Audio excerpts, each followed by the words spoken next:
was just an old man getting coffee, a ghost from a forgotten war. In the peaceful town of Oak Haven, an 88-year-old veteran named Arthur Peterson was about to teach a violent biker gang a lesson they'd never forget. Arthur, known as Doc, to those who remembered his service, seemed like a quiet old man until the day the notorious Iron Scorpions made the mistake of harassing him at his local cafe. What the gang didn't know was that this calm veteran was a living legend, the Angel of Firebase Condor, who had saved more than 200 men's lives during the Vietnam War. When the intimidation crossed the line, Arthur made one phone call that would change everything. Before we dive in, if you like this kind of stories of overcoming adversity and justice, let us know in the comments where you're watching from. We love seeing how far these stories reach. Now let's jump back in. Enjoy the story. The morning air in Oak Haven was cool and sweet with the smell of dew on fresh-cut grass. Arthur Peterson, known to the few who remembered as Doc, guided his old but reliable Chevrolet sedan into a parking spot in front of the Corner Perk Cafe. At 88, his movements were slow but deliberate. His back was straight, a testament to a discipline learned half a world away, a lifetime ago. His silver hair was neatly combed. His hands, though wrinkled with age, were steady on the wheel. He wore a simple flannel shirt, clean work pants, and a faded green hat. Embroidered on the hat were 3 simple words: Vietnam Veteran. For Arthur, it wasn't a boast. It was a quiet memorial for the men who never came home. "Morning, Mr. Peterson," called Sarah, the young woman behind the counter. She was a student at the local college, always ready with a bright smile. "Sarah." Arthur nodded, his own smile small but genuine. "The usual, please."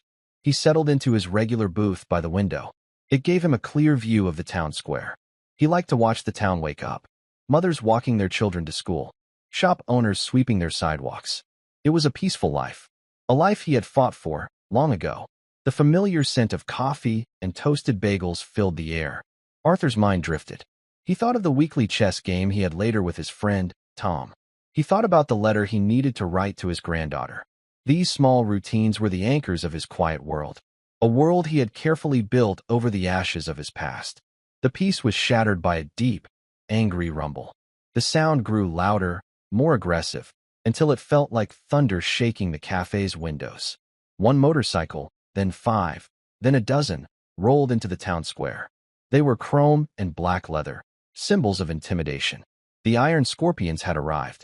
Arthur's hand remained steady on his coffee mug.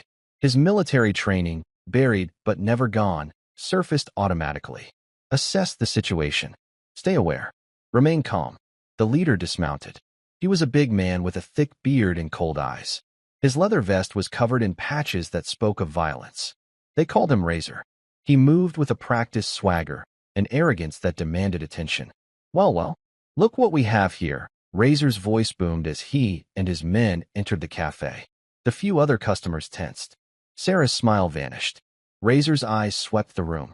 They landed on Arthur, sitting alone in his booth. His gaze fixed on the faded green hat. "Grandpa's out for his morning coffee," Razor sneered.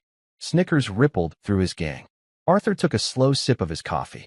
His expression was neutral. He had faced down men who would make this gang look like choir boys. The real danger, he had learned in the jungle, rarely made so much noise. "Just enjoying the morning," Arthur replied. His voice was even and calm. "No need for trouble here." One of the bikers, a tall, thin man with a snake tattoo on his neck, sauntered closer. His eyes narrowed on Arthur's hat. "Hey, Razor. Check it out," the man said. "Vietnam veteran. You hear that? The old man thinks he's a hero." Razor's laughter was ugly. "A hero? What did you do over there, old-timer?" "Peel potatoes for the real soldiers." The words were meant to sting. They poked at old wounds Arthur kept carefully hidden, but his face remained a calm mask. They couldn't know about the nights spent in muddy trenches, the sound of bullets whistling past his head. They couldn't know about the lives he had held in his hands, the ones he saved and the ones he couldn't. "I served my country," Arthur said simply. He placed his mug back on the saucer. The clink was the only sharp sound in the quiet diner. Razor stepped closer. His boots scraped the floor. "Served your country? Let me tell you about this country, old man. The only thing you served is your time. Now, this town belongs to us. The Iron Scorpions." The other bikers spread out. They formed a loose, threatening circle. Sarah had backed away from the counter, her face pale. She was reaching for the phone hidden below the counter. Arthur knew she was calling the police. He also knew they wouldn't arrive in time to make a difference. "You should move along." Razor's voice dropped to a growl. "This isn't your town anymore." Arthur straightened his back. It was a small movement, but it held great weight. His eyes, clear and blue, met Razor's without a flicker of fear. "Young man," he said, his voice quiet but firm. "I've seen real monsters. You and your friends are just boys playing dress-up. Now, if you'll excuse me, I have a chess game to get to." He moved to slide out of the booth. One of the bikers slammed a hand on the table, blocking his path. The sound was like a gunshot in the tense room. Arthur's heart rate did not change. He had heard real gunshots. He had felt the ground shake from real explosions. "Maybe you didn't hear me." Razor leaned in. His breath smelled of stale coffee and cigarettes. "In our town, you show respect." Arthur's voice remained steady. "Respect is earned, son. And all I see here are bullies who prey on women and old men. You haven't earned a thing."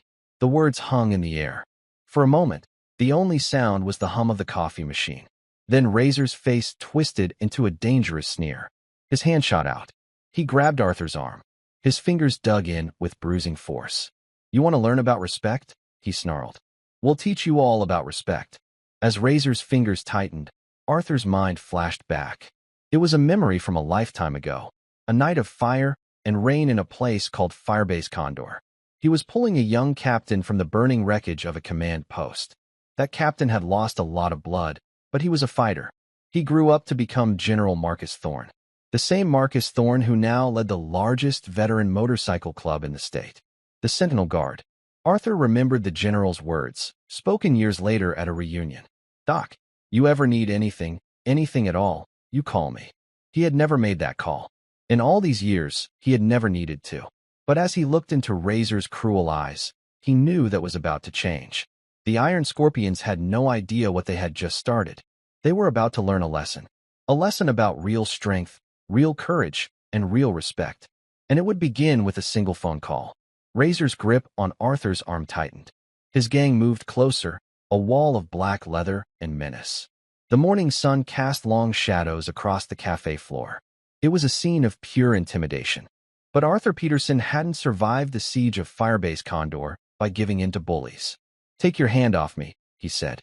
His voice was low, but it carried the same tone he had once used to command medics under fire. Now, something in that voice made Razor hesitate. For just a second, his fingers loosened. But his sneer remained. "Or what, Grandpa? You gonna write a stern letter to the editor?" "I don't make threats," Arthur replied. He carefully pulled his arm free from the loosened grip. "I never have. But I promise you, son, you are making a terrible mistake." The biker with the snake tattoo laughed. "Hear that, Razor? The old man's making promises." Arthur used their moment of amusement to slide out of the booth. His movements were calm and controlled. Through the window, he could see Sarah in the back, still on the phone, her face tight with worry.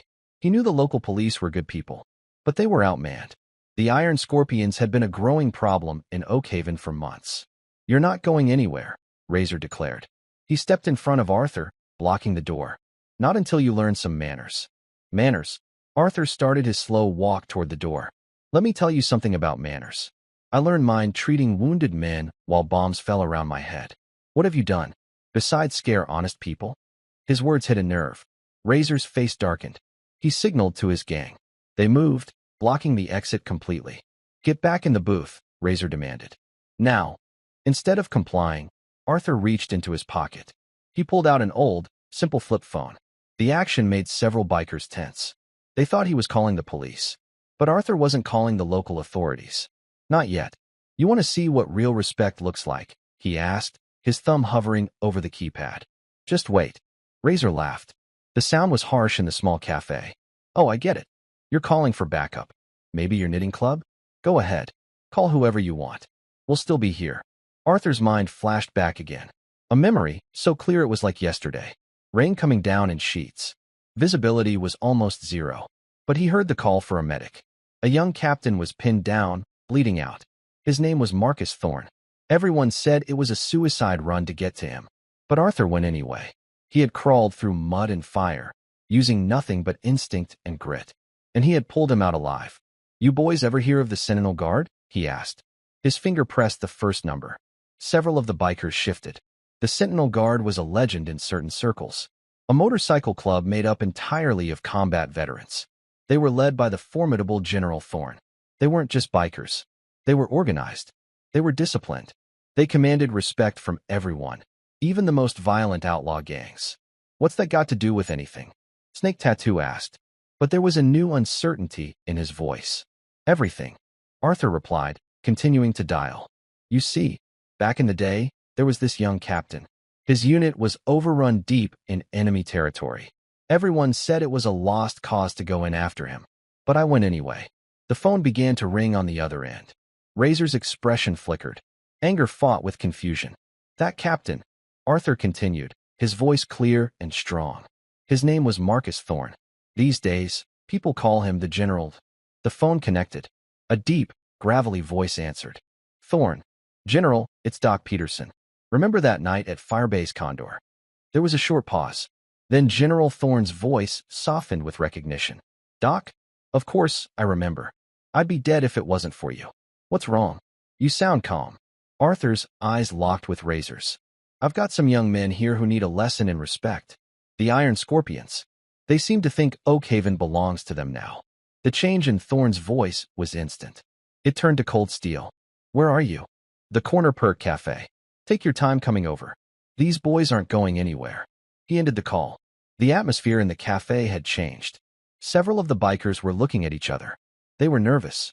The Iron Scorpions might rule Oakhaven through fear. But the Sentinel Guard was a different kind of power. Razor tried to keep his composure, but Arthur could see the doubt in his eyes. You're bluffing. A general isn't going to come running just because some old man calls him. Are you sure about that? Arthur asked. A small smile touched his lips. Want to stick around and find out? In the distance, a new sound began to build. It wasn't the chaotic roar of the Iron Scorpions' bikes. This was different. This was the synchronized, disciplined rumble of a military unit on the move. Razor's face went pale as the sound grew louder. Mount up, he barked to his gang. He was trying to keep control. We're not done here, old man. Not by a long shot. The Iron Scorpions scrambled out of the cafe. Their engines roared to life as they peeled out of the town square. Razor pointed a shaking finger at Arthur. This isn't over. You just made things 100 times worse for yourself. Arthur watched them go. His expression was calm. He knew they would be back. Bullies always came back. But now, the rules of the game had changed. As the sound of the Sentinel Guard grew closer, he allowed himself a small, satisfied sigh. The Iron Scorpions were about to learn what real strength looked like. The lesson was just beginning. The morning sun had climbed higher, burning away the morning mist. In its light, Arthur could see the first bikes of the Sentinel Guard appearing on the horizon. Their chrome gleamed like the armor of a modern cavalry. The real story was just about to begin. The Sentinel Guard arrived not like a storm, but like a tide. Their bikes moved in perfect, disciplined formation. They poured into the town square. 50 riders, then 75, then 100. Each one was a combat veteran. Their leather vests were adorned with military patches and the insignia of the units they had served with. At their head rode General Marcus Thorne. His hair was silver. His face was etched with the lines of time and command. His presence demanded respect without a single word. Sarah, the waitress, watched from the cafe door, her eyes wide. The other townspeople who had hidden in their shops now peeked out. These were not the chaotic, loud bikers they were used to. These men moved with a purpose. Their bikes arranged themselves in a defensive semicircle around the town square. It was a military formation. General Thorne dismounted. He removed his helmet, revealing a stern face that broke into a warm smile when his eyes found Arthur. Doc, he said. His voice carried the weight of a shared, difficult past. Been a long time. Too long, General, Arthur replied. He stood a little straighter. Old habits die hard. I wish the reunion was under better circumstances. Thorne's smile vanished. He glanced in the direction the Iron Scorpions had fled. Tell me everything. As Arthur recounted the morning's events, more of the veterans gathered. They listened in silence. Their faces grew dark with each detail. These were men who understood respect. They had earned it in jungles, in deserts, and on mountainsides. They had earned it by watching their brothers fight and fall beside them. The Iron Scorpions, one of the veterans spat. They've been a plague on this whole county. It's time someone taught them a lesson. Thorne raised a hand, silencing the murmurs. He looked at Arthur. Doc here taught me a lesson back at Firebase Condor. Do you remember what you told me that night, Doc? When everyone said we were done for. Arthur smiled faintly.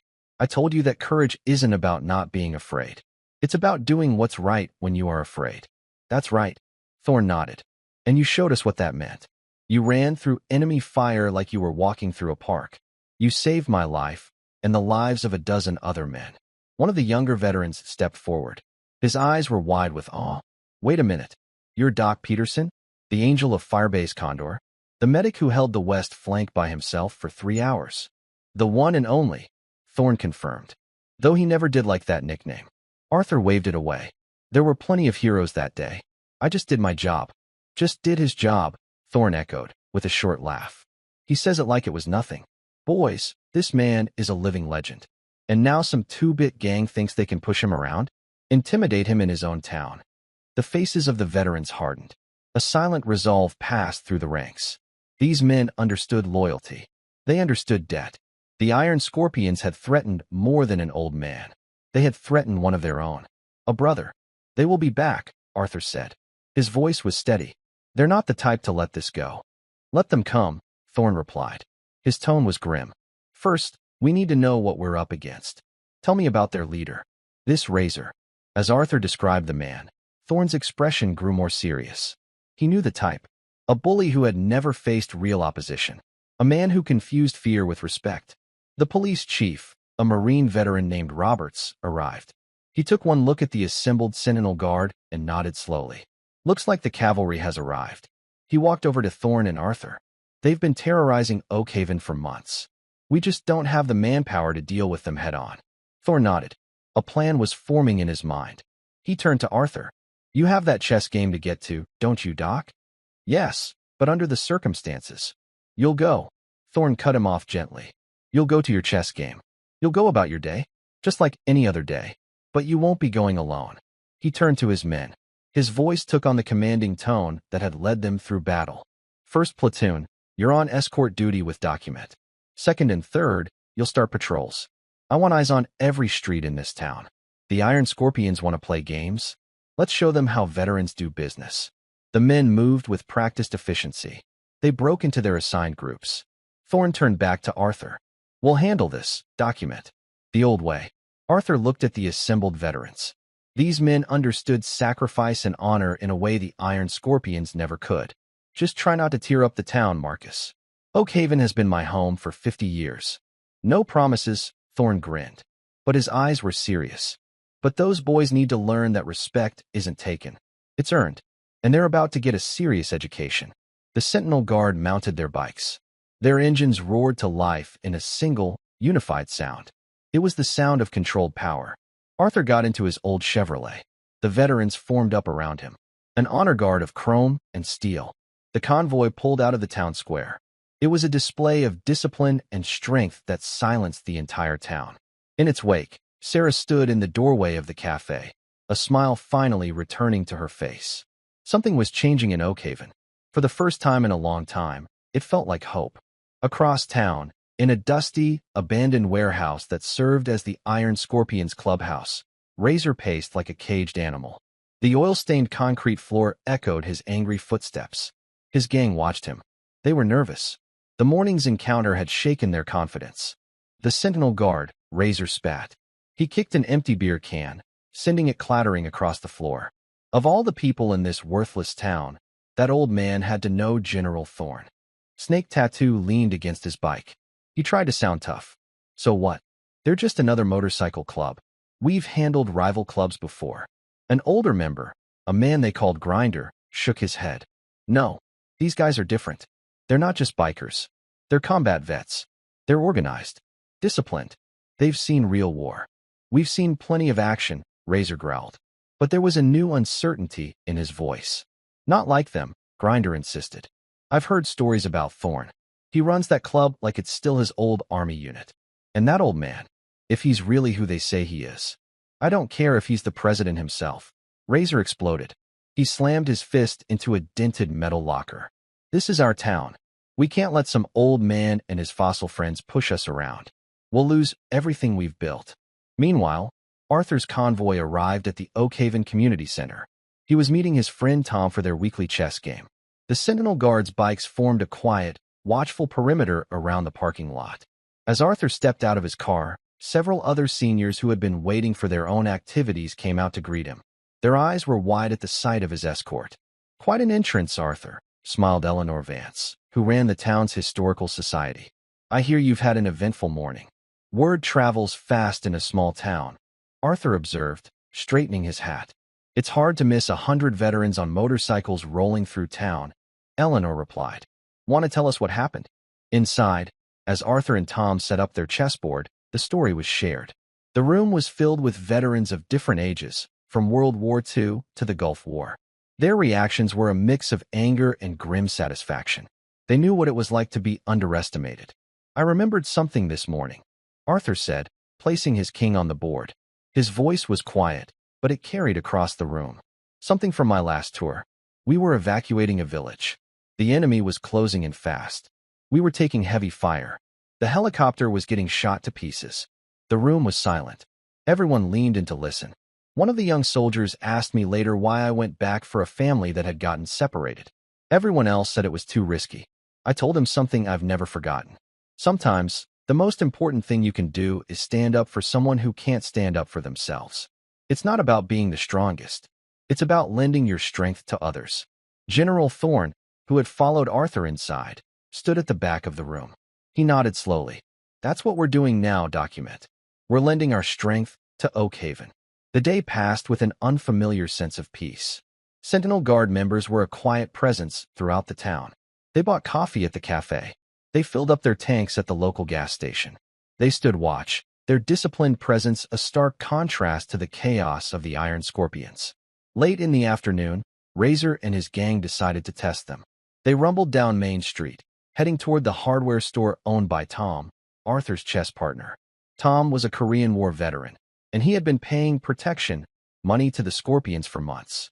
As they pulled up, 2 Sentinel Guard members stepped out of the store. They stood on the sidewalk, their arms crossed. They didn't say a word. They just stood there. A calm, immovable wall. Razor dismounted, trying to regain his swagger. "We're here to see Tom. It's business." One of the veterans, a former Marine sergeant, looked at him. His eyes were like ice. "Tom's busy, and he's no longer in need of your services. Is that right?" Razor snarled. "Why don't we ask him ourselves?" Just then, Tom came out of his store. He stood a little taller than he had in years. Behind him, more veterans appeared from inside the store. A solid line of support. "You heard him, Razor." Tom's voice was steady. "We don't need your kind of protection anymore. We've got real protection now." Razor's hand twitched. He looked at the veterans in front of him. He looked at the others positioned across the street. He was outnumbered and outmatched. They hadn't drawn any weapons. They hadn't made any threats. They simply stood there. Their presence was a clear and undeniable message. "This isn't over, old man," Razor spat at Tom. His eyes scanned the street, finally finding Arthur, who was watching from the community center's porch. Razor's face twisted with a new kind of hatred. A deep, personal humiliation. "You did this," he shouted, pointing at Arthur. "You think you can just waltz in and turn my own town against me?" Arthur stood up and walked slowly to the edge of the porch. Every eye on the street was on him. "What exactly did you build here, son?" Arthur's voice was calm, but it carried to every corner of the street. "Fear? Intimidation? That's not building something. That's tearing it down." Other business owners had come out of their shops. They stood watching, no longer afraid. The Iron Scorpions shifted on their bikes. They were surrounded by a quiet, disciplined force in a town that was no longer cowering. "You don't understand anything." Razor's voice shook with rage. "This town was nothing before we came. We gave it an edge." "No," Arthur replied, taking a step forward. "You made it afraid. There's a difference." He gestured to the veterans around him. "These men, they know what real strength is. They fought in real wars, not against shopkeepers and teenagers. They understand something you never will. Respect isn't taken by force. It's earned by your actions." Razor's face was a mask of fury. He took a step toward the porch, but immediately found his path blocked by General Thorne and 3 other veterans. "Think very carefully about your next move, son," Thorne's voice was low, but it had an edge of pure steel. Very carefully. For a long moment, the air crackled with tension. Then, Razor backed away. His movements were jerky, filled with anger he couldn't release. "This is our town," he snarled, climbing onto his bike. "You want a war? You've got one." The iron scorpions roared away, leaving behind a cloud of exhaust and empty threats. As their sound faded, the street was silent for a moment. Then, someone began to clap. Tom, the hardware store owner. Others joined in. The sound grew as the townspeople of Oakhaven emerged from their shops, their faces filled with relief and gratitude. Tom approached Arthur, his eyes wet with tears. "Thank you," he said simply. "We've been waiting for someone to stand up to them. We were just afraid." "You don't have to be afraid anymore," Arthur assured him. "But this isn't over. That young man is hurt. His pride is hurt. He'll be back, and he'll be looking for revenge." General Thorne joined them. His expression was serious. "We won the first battle. But you're right, document. This is just the beginning. He'll hit back. And he'll hit back hard. Let him try," Arthur replied, watching the gathering crowd of townspeople. "Every move he makes now just shows Oakhaven who he really is. And who we really are." The sun had begun to set, washing the street in a warm, golden light. The shadow of fear that had hung over Oakhaven for so long was finally lifting. But everyone knew the real storm was still on its way. Razor and his gang would not go quietly. But looking at the faces around him, at veterans standing tall and townspeople finding their courage, Arthur knew they had already won something important. They had given Oakhaven back its soul. Now, they just had to keep it. Night fell over Oakhaven like a dark blanket. It brought with it a tense, uneasy quiet. The Sentinel Guard maintained their patrols, their bikes moving like silent ghosts through the darkened streets. In the 2 days since the confrontation on Main Street, the tension had been building. Arthur sat in his living room. He was reviewing a map of the town with General Thorne and Chief Roberts. Sarah from the cafe, a volunteer at heart, had set up a makeshift command center in Arthur's kitchen. She managed communications, her calm voice a steady presence over the radio network. Movement at the warehouse. Sarah's voice crackled over the radio. Large group heading out. At least 30 bikes. Thorne's response was immediate. "All units, maintain positions. Let's see what their plan is." Arthur moved to his window. He drew the curtain back, just a fraction. 2 Sentinel Guard members were parked across the street, their bikes dark and silent. He knew there were more nearby, hidden in the shadows, watching over him. The quiet was shattered by the sound of breaking glass, followed by a shout over the radio. "Fire at Tom's Hardware." Multiple attackers, moving fast. Before anyone could react, another report came in. "Molotov cocktail at the Corner Perk Cafe. They're hitting multiple targets at once." Thorne's voice remained steady and calm. "All units, converge on downtown. Protection teams, stay with your assigned locations. This is what we planned for." Arthur was already moving, grabbing his car keys. Sarah stepped in his path, shaking her head. "You can't, Arthur. You're their main target. You need to stay here where it's safe." "Those are my friends out there, Sarah," Arthur replied, his voice firm. "I started this. I will not hide while they suffer because of me." The radio crackled again. "They're targeting veteran-owned businesses. Miller's Auto Body is on fire." Sarah and Arthur shared a look. This wasn't random. This was a message. Outside, the night sky was glowing orange from the fires. The sound of sirens now mixed with the roar of motorcycles. Police and Sentinel Guard were responding, but the Iron Scorpions were moving fast, striking and then vanishing into the darkness. "Let me through," Arthur said to his security detail. This time, they didn't argue. They rushed to his car. Downtown Oakhaven had become a scene of chaos. The Iron Scorpions had struck in a coordinated attack, hitting the businesses that had dared to defy them. Fire trucks were already at the hardware store. Tom Mason stood on the sidewalk, watching his family's legacy burn. His face was a mask of grief. "They knew exactly where our patrols were," Thorne said as Arthur walked up. He had been coordinating the response. They had to have inside information. "Their source in the town government." Arthur nodded grimly. "They're trying to show the town that we can't protect them. They're trying to bring back the fear."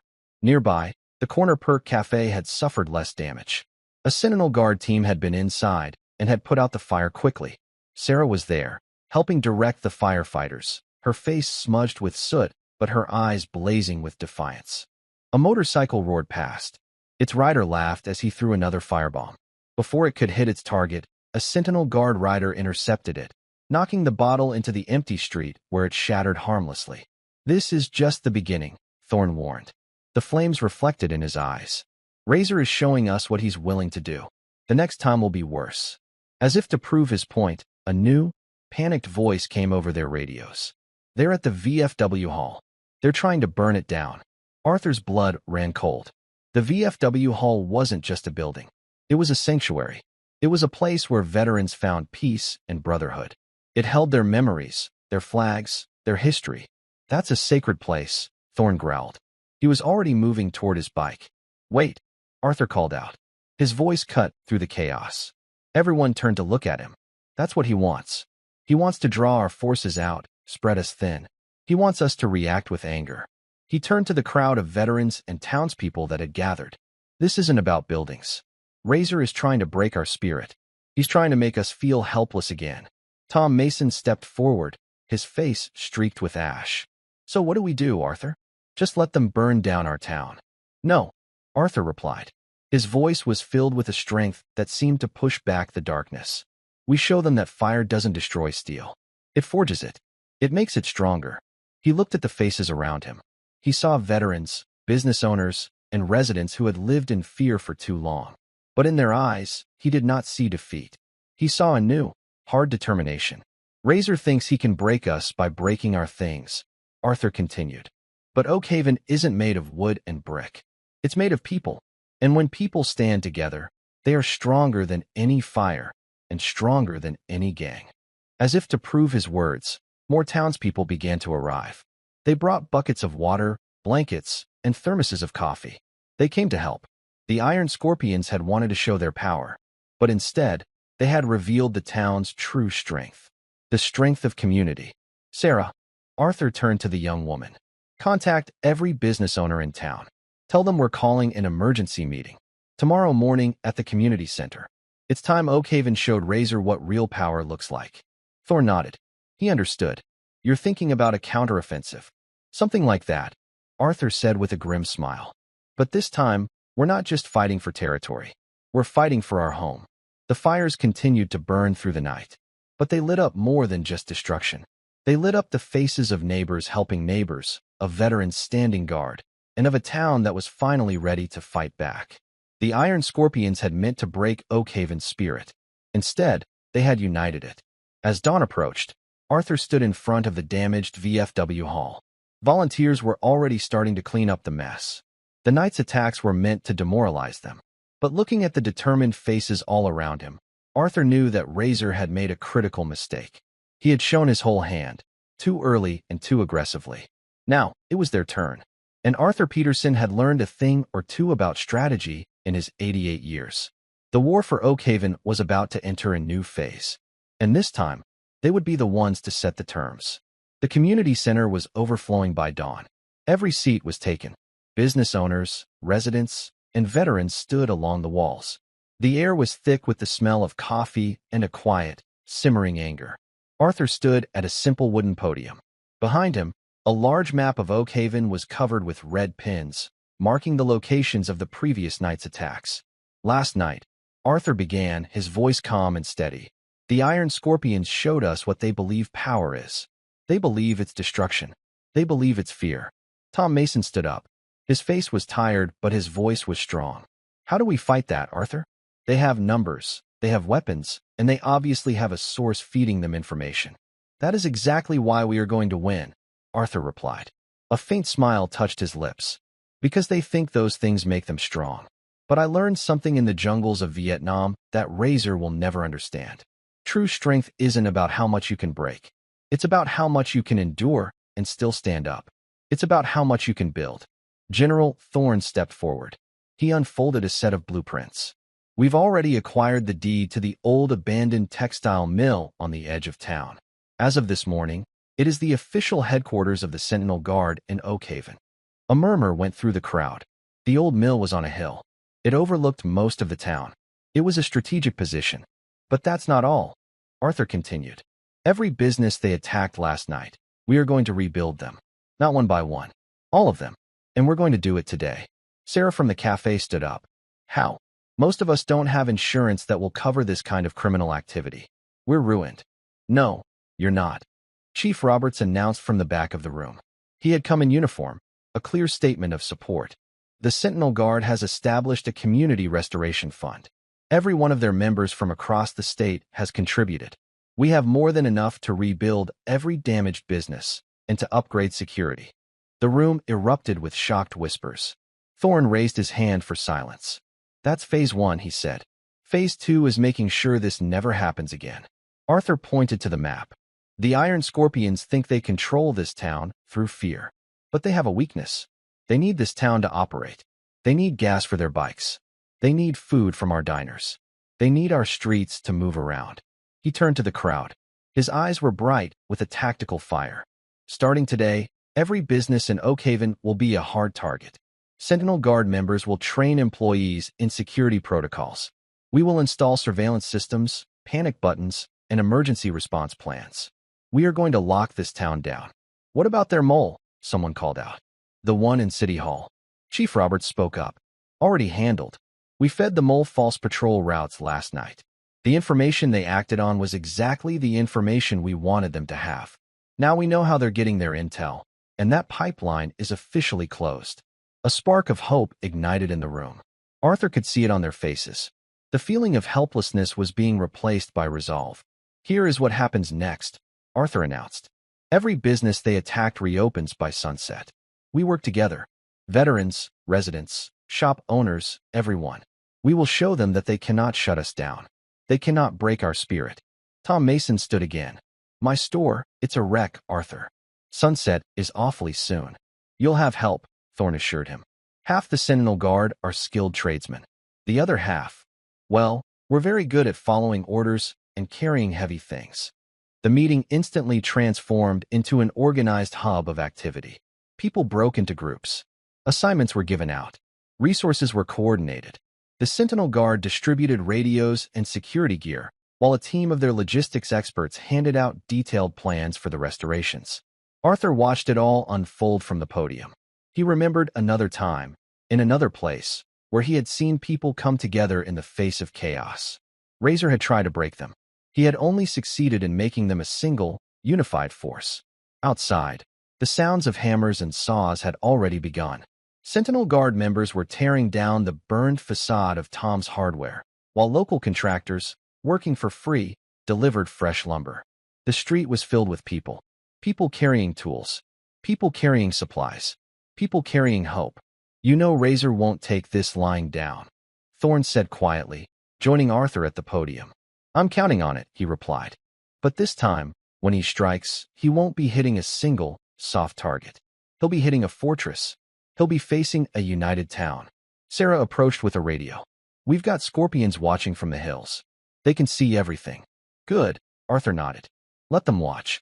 Let them see what happens when you try to burn down something that refuses to be broken. As the sun climbed higher, Oakhaven was transformed. Veterans worked side by side with civilians.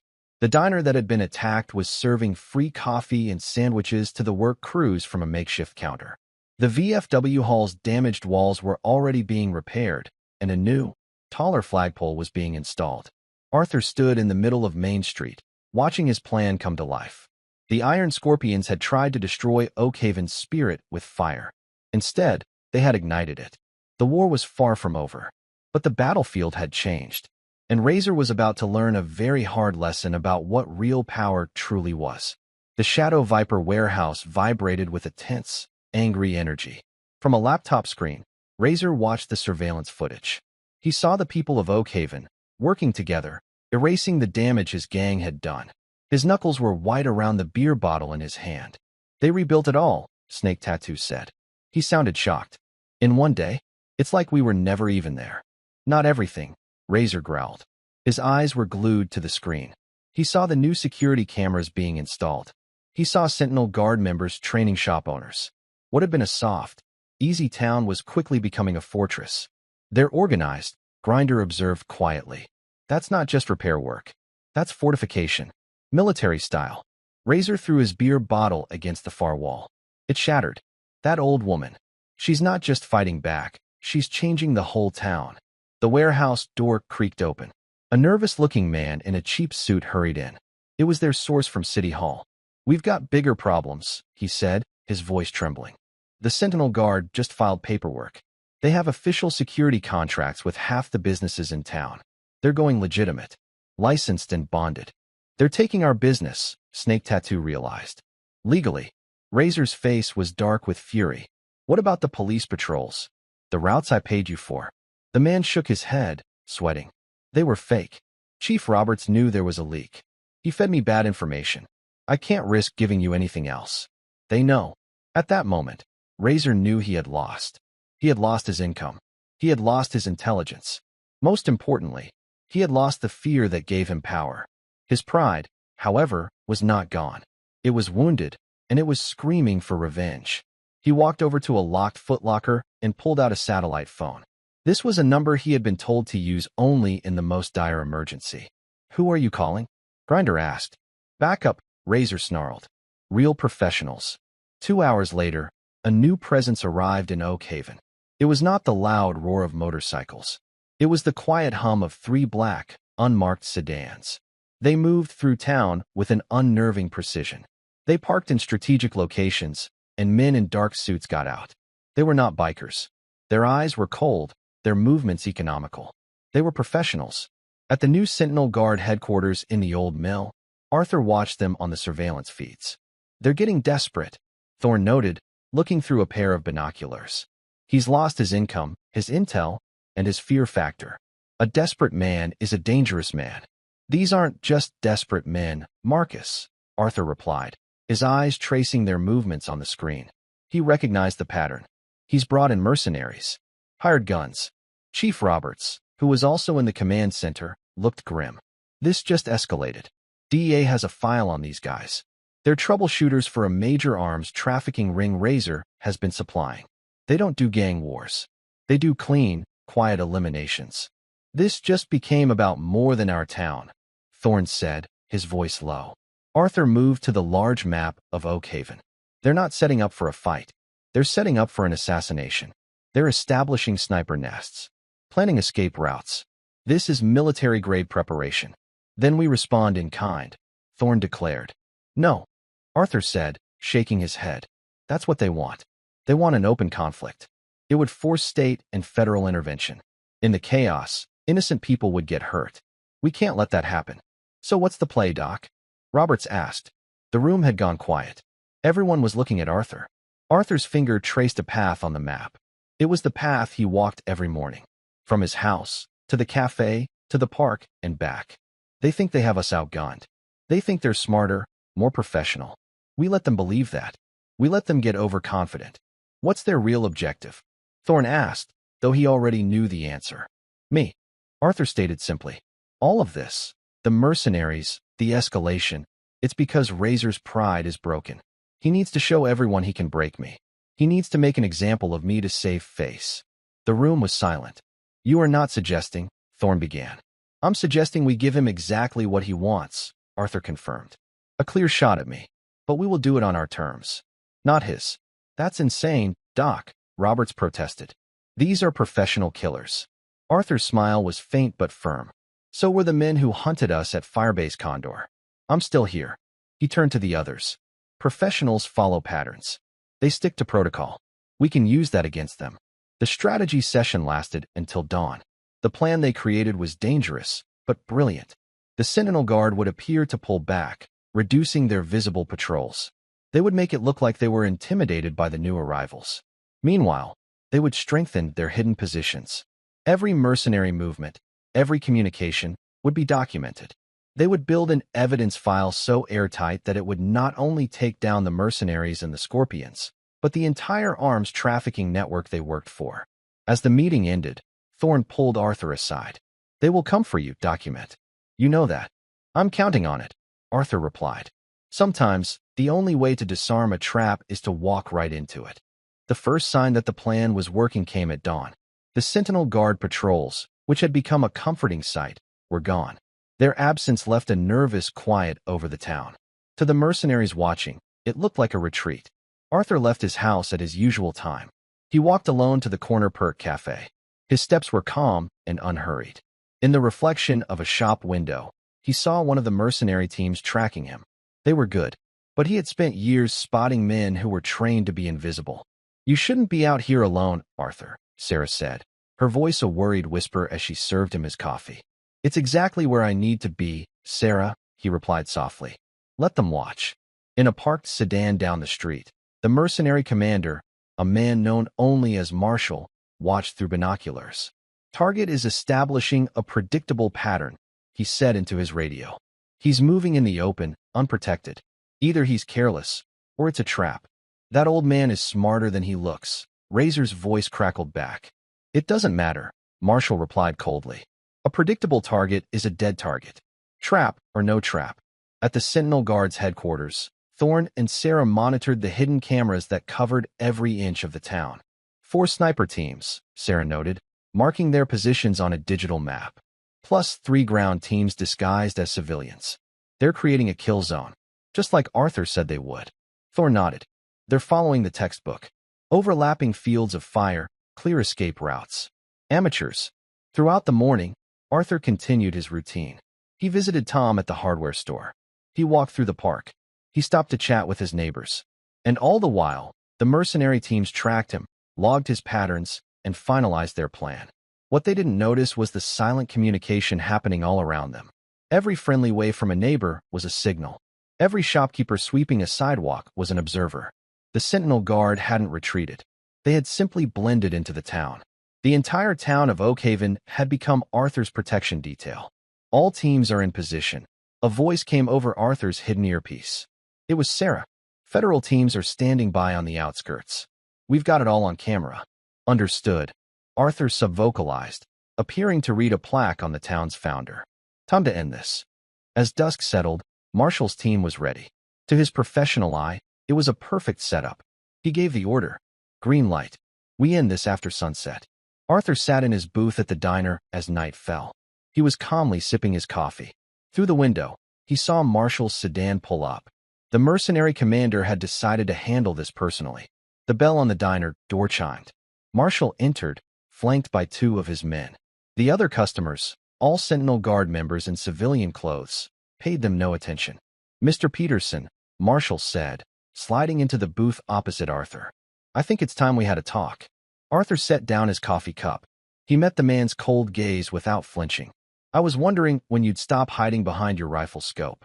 "This is a professional courtesy," Marshall stated. "A chance to end this without any more noise. Walk away now. Leave town, or you won't be walking away at all." Arthur almost smiled. "I've faced better men than you, son. Men who were fighting for something more than a paycheck." For a second, something flickered in Marshall's eyes. Then the professional coldness returned. "You have 1 hour," he said, standing up. "After that, it's just business." As Marshall and his men left, Arthur looked at his watch. Everything was going exactly as planned. The mercenaries were committed. Razor was about to get his wish. And the town of Oakhaven was about to show them what real power looked like. The next hour would change everything. The final minutes of the hour ticked away in a tense silence. From his command vehicle, Marshall watched the timer on his display. "All teams, final check," he ordered. The replies came back, one by one. All teams were in position. The target had not moved from the diner. Marshall frowned. Something felt wrong. It was too easy. Then, before he could give the final order, something happened that was not in his plan. Every light in Oakhaven went out. For a moment, the town was plunged into absolute darkness. Then, powerful spotlights ignited from hidden rooftops. They weren't aimed at the streets. They were aimed directly at the mercenaries' positions. The sniper nests and lookout points were lit up with brilliant, blinding clarity. "We're compromised," a voice screamed over the radio. "Multiple hostiles closing in." Marshall grabbed his night vision goggles. What he saw made his blood run cold. The Sentinel Guard was emerging from doorways, from alleys, from rooftops. They moved with silent, deadly precision. "All teams, fall back," Marshall ordered. But it was too late.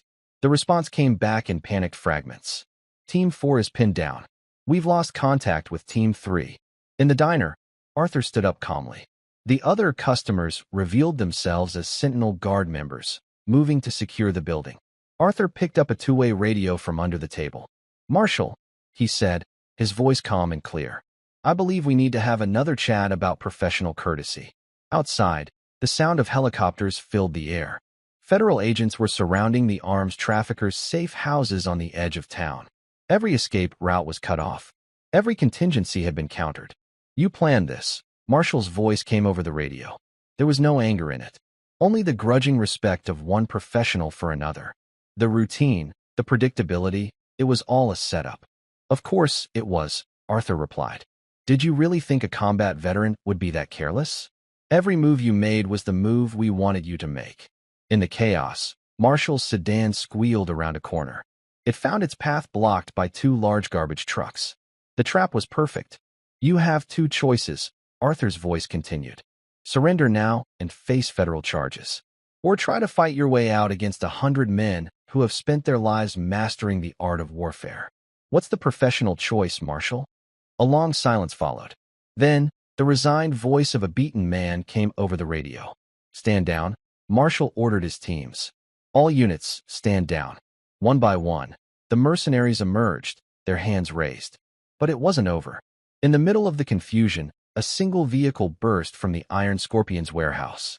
It was a large panel van, and it was driving erratically, heading for downtown. It was Razor. Peggy, we've got movement at the warehouse. Sarah's voice cracked over the radio, using a prearranged code name for Arthur. Thermal shows he's got, oh my God, he's got explosives. Military grade. This was no longer about pride. This was a madman's final, destructive act. He's heading for the town square, Thorne reported. He won't get that far, Arthur said.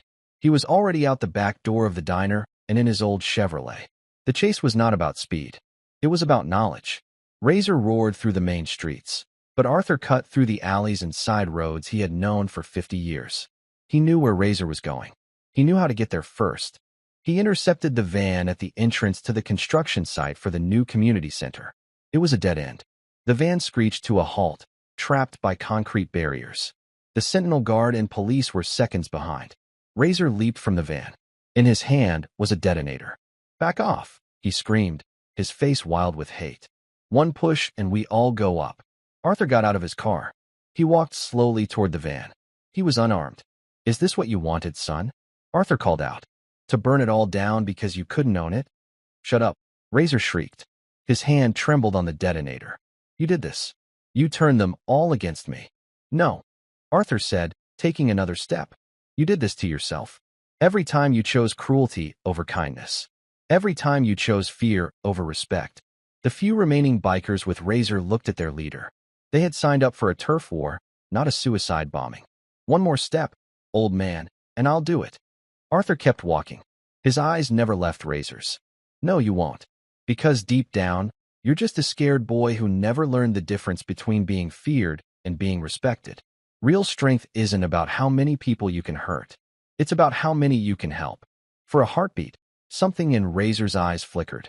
Doubt, fear, regret. Then his finger tightened on the button. But before he could press it, a single gunshot rang out. Not from the police. Not from the Sentinel Guard.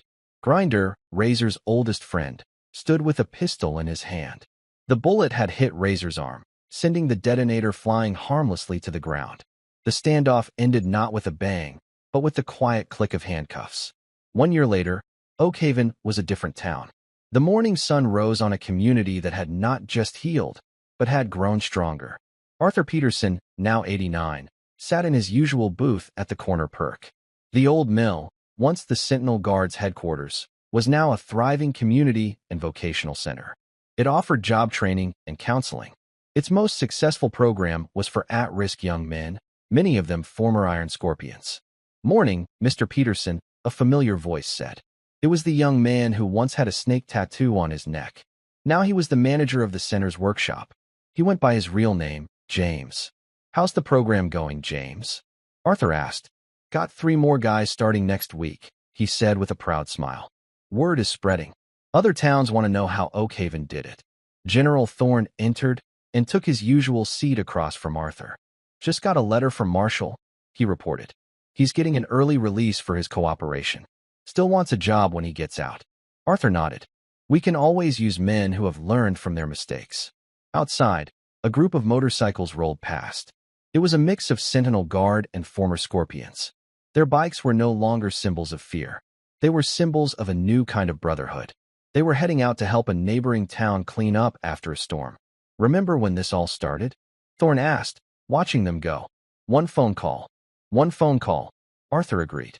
But it was never really about the phone call. It was about showing people a different way, a better way to be strong. The memorial in the town square didn't celebrate a victory in a war. It was a simple granite stone that read, "Strength is not in the fist, but in the open hand." As the sun began to set, painting the sky in shades of orange and purple, Arthur sat on his porch. The distant sound of motorcycles was no longer a threat. It was the sound of his town, a town that had faced its own darkness and had chosen the light, a town that had learned the greatest victory is not in defeating an enemy, but in helping him find a better path. And it all started because one old soldier refused to be afraid. Thank you for following this story. If you enjoyed it, please subscribe and share your thoughts below. Where are you watching from? Let us know in the comments. Stay tuned for more immersive stories.